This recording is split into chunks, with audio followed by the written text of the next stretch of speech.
የኢትዮ ሚዲያ በጥር 4 2011 ዓመተ ምህረት በዕለተ ቅዳሜ ከተሰሙ አበይት ወሬዎች መካከል አንዱን ይዞላችሁ ቀርቧል። ከዜናው ጋር ሺወንዙ መላኩ ነኝ። የአዲስ አበባ ፖሊስ ኮሚሽን 184 የፖሊስ አባላቱን አሰናበተ። ከተቋሙ ተልእኮ በተጻራሪ በወንጀል ድርጊት የተሳተፉና የሥነ ምግባር ችግር ያለባቸውን 184 የፖሊስ አባላትን ከሰራዊቱ ማሰናበቱን የአዲስ አበባ ፖሊስ ኮሚሽን ገልጿል። ኮሚሽኑ በአገር አቀፍ ብሎም በከተማችን ተግባራዊ የሆነው ለውጥ ተከትሎ ከዚህ ቀደም በተቋሙ አገልግሎት አሰጣጥ ዙሪያ የሚስተዋሉ ችግሮችን በማስተካከል ለከተማችን የሚመጥን ፖሊሳዊ አገልግሎት ለመስጠት ልዩ ልዩ የለውጥና የመልሶ ማደራጀት ወይም የሪፎርም ስራዎችን እያከናወነ እንደሚገኝም ለኢትዮጵያ ዜና አገልግሎት በላከው መግለጫ አመልክቷል።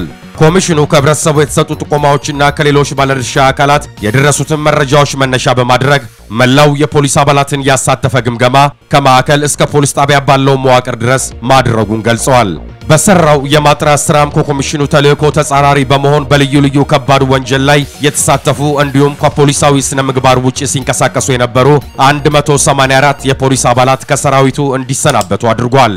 በልዩ ልዩ የወንጀል ድርጊት ውስጥ ገብተው የተገኙ የፖሊስ አባላት በቁጥጥር ስር ውለው ምርመራ እየተደረገባቸው መሆኑንም ኮሚሽኑ ከላከው መግለጫ መረዳት ተችሏል።